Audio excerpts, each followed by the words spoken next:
this is Rose, and for my Linguistic Landscape project, I've been exploring the relationship between language and how me and my brother tend to use it on a regular basis. So this project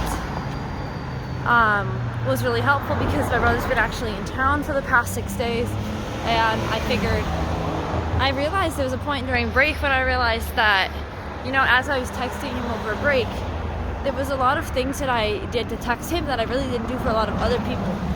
And I think, yes, a lot of this does stem from him and I coming from a multicultural background. And then there's other things, environmental factors, relationships with our parents, like a lot of things that come into play actually for a linguistic landscape within a family. So I'm looking into this for this. I looked into this for this break. And basically, we'll meet him soon, and I will demonstrate exactly what I'm talking about using a few clips, screenshots, etc. So that's it for now. So this is Ronan, my brother. He's visiting for the week. Basically, my project is going to be about how he and I speak a mix of English, Marathi, and then like a mix of both languages when we're together. So I'm going to supplement this with pictures of text messages between us that use the same ideas. So on any given day, imagine that we're just, hanging out. Most of the time our go-to language is English. I mean, unless we're around our mom and we don't have any, or like grandma or any side of our Indian family, we have no reason to speak Marathi. If we're in public and we don't want someone to know what we're saying, like the rest of the group, that's true.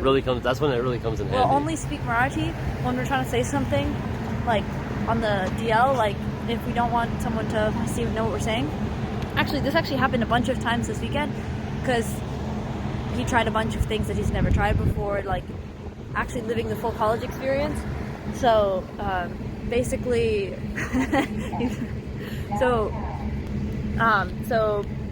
basically it was a very new experience for him. But anytime he had a question about anything and he didn't want to ask in front of all my friends, he would ask in Marathi. So it's an easy switch from let's say, so I'm gonna say how do I do this in Marathi? So he would just be like, hey, kasa karaycha? And I'm like, I get it. I respond in Marathi real quick, and he's much better. So for example, another thing is so we're right outside my sorority house right now, and basically if anyone came up the door trying to get in, he and I would most likely switch into Marathi so that no one can tell what we're saying. Because even though people don't mean to listen into your conversations, a lot of times they do, but if you're speaking in another language, they can't tell regardless. So wait, Ronan, respond to तू कसा करतोयस? मी मस्त आहे. मी आता खायला जात आहे. Now say something now respond to the same question, but with an English word and throw it in there. तू कसा आहेस? I mean, me okay.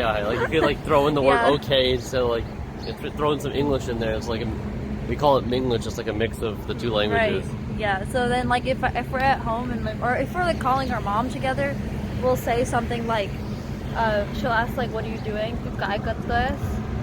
Then it's me homework करता है, or I'm doing homework, or because there's no there is a word for homework, but yeah, sometimes we don't know the exact words for something in that language, right. So it's it's a little, we don't live there, so it's sometimes it's the really particular words you don't know how to describe, so you just throw an English word in there, and it's mostly Marathi, but it's a little bit of English as well. Right, exactly. So yeah, basically that's kind of how we interact with each other, more or less.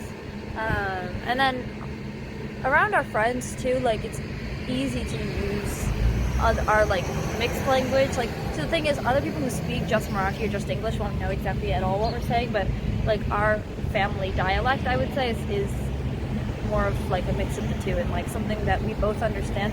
Another thing is we often use it around our dad because he doesn't speak Marathi. So if we're trying to do something kind of sus around him, we'll just use a mix of the two, or we'll use just Marathi. It's the same thing we use around our friends. Or if it's the problem is at this point he kind of knows all the words. Yeah. So he's lived with around us long enough. But at the same time, it's something we'll still try on a regular basis. He knows usually what we're trying to say. Right. But then around our mom, I mean, she's pretty fluent in both Marathi and English at this point, so when we're together, he and I will speak in mostly English. She'll get mad at us for speaking in English because she's like, I taught you Marathi, you should use it.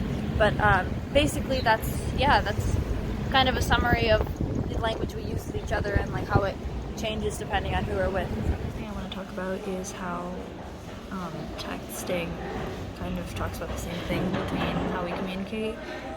So I took a screenshot of just like a really simple conversation exchange between the two of us. This happened before he came to Pittsburgh. Basically it was just, you know, a simple exchange as you'll see here. Basically it's just me reaching out and seeing like what time his flight is and reminding him. But notice how we use a mix of like if you read the sentence it looks like English for the most part, but there's also some words that you don't know thrown in there, or like the sentence structure is off. That's kind of the mix of the two languages. So this is a very simple example, but if we're quantifying things, like 2 out of the 3 texts that I sent are in a mix of the 2 languages, and then his one text is like really short and it says okay, which honestly can be used for either language. So I think this is an important point to mention. This is a flowchart I made for basically explaining my brother and I's linguistic landscape. So we're going to start with 3 languages that I researched a little and was like, these are the ones that we use on a daily basis. So the first one is Marathi, the second one is English, and I put English here in the 3rd column. I was going to put it in the middle column, but then realized Marathi and English are spoken more commonly by us, but when I did an analysis of how much we speak this week, and I said like English is just something we use as a supplementary. So there's a lot going on in this spreadsheet. So what we're going to explore is how we use Marathi, how we use English, and then how English comes into play, and then at the end we're going to summarize it all right here. So for Marathi, what we use it for is talking with my mom, who we call Ai, and her family. This is something that has been consistent since birth. Both my brother and I use Marathi to primarily do this, so this is our first reason. Then we use it to talk to extended Indian family and Indian community within the US, so this is a secondary reason. A lot of times we were talking and also realized that we use Marathi to appease our mother. So when our mom will get mad at us, we often have to switch back into Marathi to make her happy. Or if a lot of times she realizes we're talking too much in English, she'll make us speak more Marathi, so we'll come back and speak Marathi to appease her. At the end of the day, what this comes down to is Marathi becomes our survival language. So for English, what we use English for is mostly just to talk to our dad. Another thing is that this is our language that we speak at school, in our communities, and just in our daily life to do different activities. We always use English. There's space to not crinkle over there. So then the third thing we're going to look at is this combination of 2 languages. So basically, it doesn't really come into play a lot unless we're just talking generically at home, but even more so than that, my brother and I use accidental Marathi in everyday English conversation a lot, and I think all 3 points kind of conclude here with that communicating with other people, like with each other around other people, we can use it a lot to hide singular words or phrases from our general audience. So this comes into play with our dad, because our mom isn't as good at English as she is in Marathi. Like this comes into play with both sides of our family, as well as like our general friend population and people around us. Okay, so then the last point is that, again, this stems from this, is we use Marathi around our dad to hide certain parts of conversation, and the same thing applies to our mom.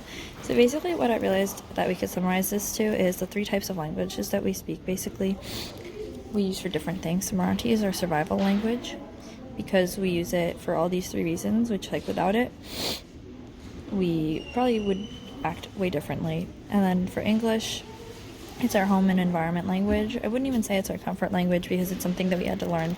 It's not either of our first languages, but it is something that we use on a daily basis that we just have to know anyways. So I would say home and environment. And then the mix of the 2, English, is our comfort language because that's just something that we use the most on a daily basis when we're at home. So, yes.